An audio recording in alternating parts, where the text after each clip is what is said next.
Hello everyone, my name is Đậu Thị Lê Hiếu. I've been teaching English to both English major and non-major students at my university. It is my pleasure to be your instructor of the module Writing 1. Before starting the module, let me give a brief introduction to our Writing 1 module. The module aims at providing you with, firstly, knowledge of paragraph writing, including what is a paragraph, what makes a good paragraph, and what are different kinds of paragraphs. The knowledge also helps you recognize common errors in writing paragraphs. Secondly, skills of planning, writing, and editing different kinds of paragraphs. Thirdly, positive attitude in learning, including completing assigned tasks and contributing to class activity in an active manner.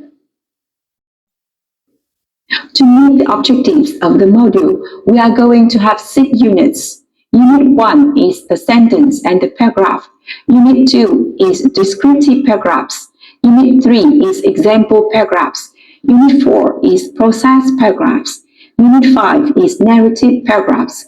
And Unit 6 is opinion paragraphs. I wish you enjoy the course and complete the task successfully. And now, let's start our first unit of the module, Unit 1, the sentence and the paragraph. I would like to start Unit 1 with some warm-up questions. Can you look at photos A and C and identify what these photos tell you? Right. These photos show that the students might be reading, discussing, and writing something on the computer. What about photos B and D? What do they tell you about writing? Yes, they are writing something on a notebook or paper. What about you? How do you prefer to write? Some of you may prefer to type on a computer, while some others may like writing with your pen or pencil. When you write, what part of writing is easier for you? Finding a topic, writing drafts, or revising and editing your writing? Your answers may be different because you have different abilities.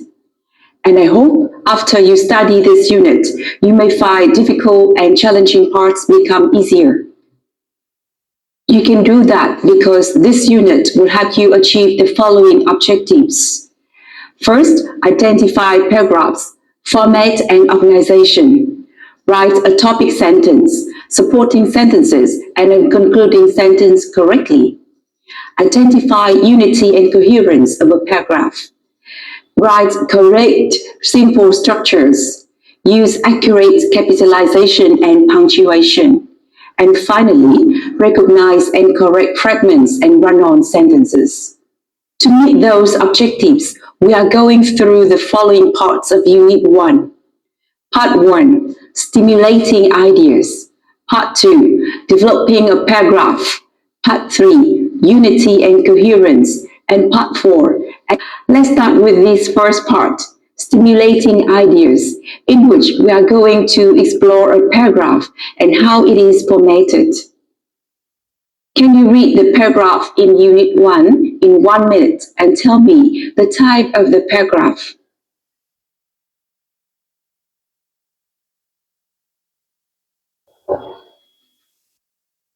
So this paragraph is called an opinion paragraph. It should not be a problem if you cannot answer the question correctly because we haven't studied different types of paragraphs yet. Now, let's consider what a paragraph is and what types of paragraphs there are. Here is the definition. A paragraph is a group of sentences about a topic. That means there may be more than one sentence in a paragraph. In English writing, paragraphs are generally divided into 5 types. Here they are. Descriptive paragraphs describe a person, a place, or a thing. Example paragraphs explain a topic by giving examples. Process paragraphs explain how to do something step by step. Opinion paragraphs show one's feeling, ideas, and opinions about a topic. And Narrative paragraphs tell a story. To format a paragraph, we need to pay attention to the following features. First, margins.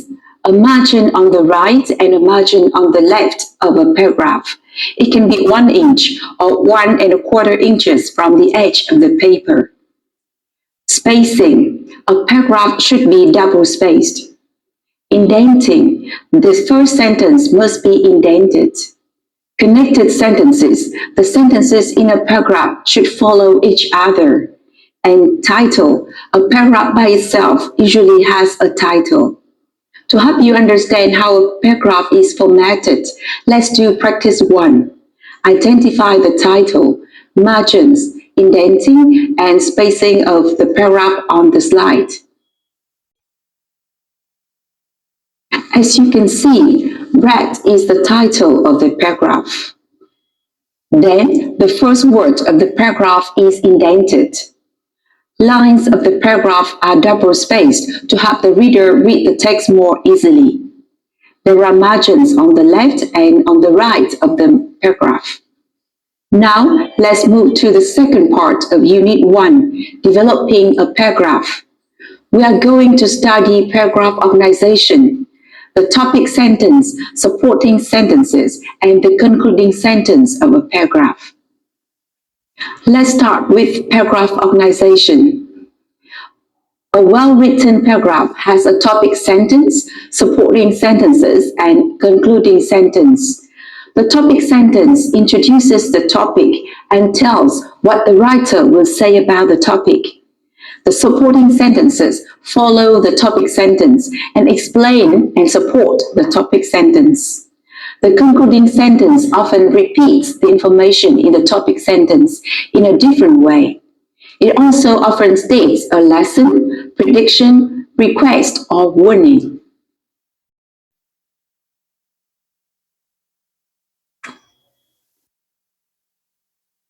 To help you understand these 3 important parts of a paragraph, let's practice. Can you read the paragraph on the screen and note the topic sentence, supporting sentences, and concluding sentence? After reading the paragraph, you can see that the boy was scared by a snake that crawled across his foot. The topic sentence is the first sentence. I had a scary experience when I was a young boy. The supporting sentences start from one evening while my parents until the snake and took it away. And the final sentence is the concluding sentence. Can you go on with the next question? How do the supporting sentences explain the topic sentence? As you can see, the supporting sentences explain what happened to the writer when he was playing on the grass. A snake slithered over the toes. The supporting sentences also tell you how scary it was to the writer. According to the paragraph, the writer felt terrible and afraid. The next practice is reading the conclusion again and answering the question. What did the writer learn from the experience? The last sentence restates the scary experience and a lesson for the writer, which is never going outside barefoot. After exploring the paragraph organization, we are now moving to analyzing the first important part of a paragraph, which is the topic sentence. The topic sentence is usually the first or the second sentence in a paragraph. It introduces a new idea, it presents the topic and explains what the writer will say about the topic. The explanation is called the controlling idea. Let's look at the example. The topic sentence of the following sentences is my friend. You can see that the topic is the same, but the controlling ideas may be different. For the first sentence, the controlling idea is an honest person. For the second one, the controlling idea is the funniest person I know. And the last one has a terrible, dangerous job. In order to write an effective topic sentence, you need to bear in mind the following features. Firstly, the topic sentence is not a fragment, it is a complete sentence. For example, here, on the left-hand side, you can see that the topic sentence is a fragment because it doesn't have the verb. And on the right-hand side, it is a complete sentence. Secondly, a topic sentence is not too general. If you look at the example here, good in the topic sentence is too general, and it is difficult for the reader to know what the writer means by good. That's why we can improve the topic sentence by making it more specific. Smartphones improve communication among friends and family members. Thirdly, a topic sentence is not a simple fact or specific detail. If you look at the example on the left-hand side, $300 is too specific. It's difficult to develop it further. That's why we can make it better by writing. Because smartphones are expensive, people should consider several factors before buying one. Second part of a paragraph, which is supporting sentences. Supporting sentences add information about the topic and the controlling idea. Supporting sentences can include definitions, explanations, and examples. There are different types of supporting sentences. Let's go through one example to see how different supporting sentences can be. So we have the topic sentence, young people are dependent on computers. Your supporting sentences can be supporting definition. Let's have a look at this example. Dependency on computers means that young people cannot perform the normal tasks and functions of daily life without them. If you want to explain how young people are dependent on computers, we will write the supporting sentences like this. In the old days, people memorized important information, but today's youth rely on their computers, cell phones, and PDAs to do assignments, record numbers, and save important information. As a result, they can find themselves unprepared in an emergency, such as an electrical blackout. Once their batteries die, these people will not be able to communicate. If we want to help the readers get a more specific picture of the topic and controlling idea, we will provide an example as the supporting sentences like this. For example, I do all my schoolwork on my computer. When my computer crashed last week, I lost my only draft of an essay that was due the next day. As a result, I got a bad grade. Let's see the answer. The topic sentence is, mosquitoes are interesting insects. The supporting sentences explain how interesting mosquitoes are. Mosquitoes are interesting because they are attracted to heat. They fly a long distance to find food.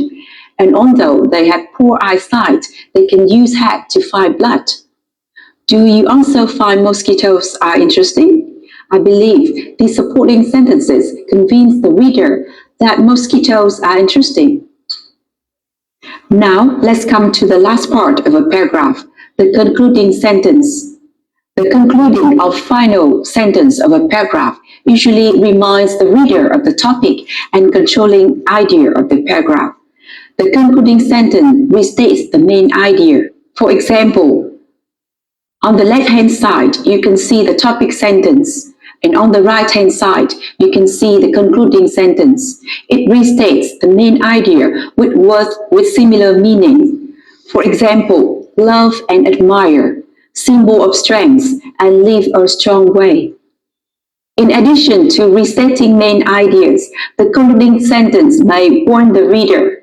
For example, if you do not follow these steps, you may not get the grade that you want.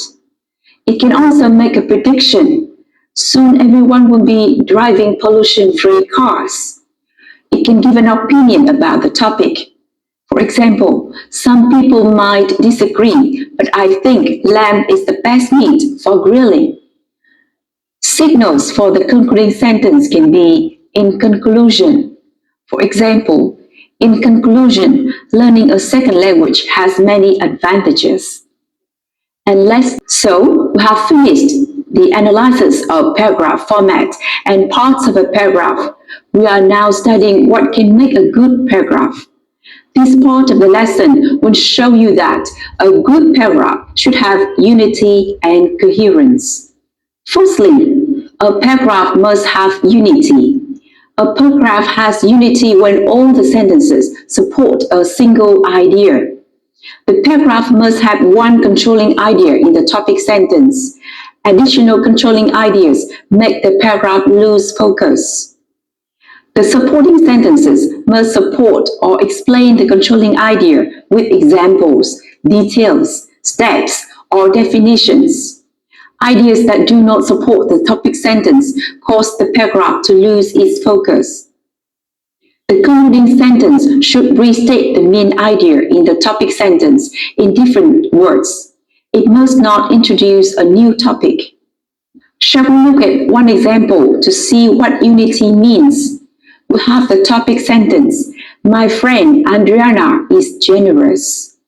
Can we read the supporting sentences? As you can see, all supporting sentences have she and provide details to illustrate that the writer's friend is a generous person, and the concluding sentence restates the main idea but in a stronger way. You need to be careful when providing other details about the topic sentence. If the details do not prove how generous she is, they are not relevant. For example, if you describe how she looks or about her job without relating it to her generosity, your paragraph does not meet the unity requirements. Next, a paragraph must also have coherence. That means the supporting details are organized in a logical way. Writers must use time, space, or order of importance to present the supporting information in a paragraph coherently. And this example is organized by space. The example here shows different places in an order, from where you can see the signs to one side of a hill, the other side of the hill, and the things you can see on the left, at the front, or on the right. All of these help the reader follow the details more easily.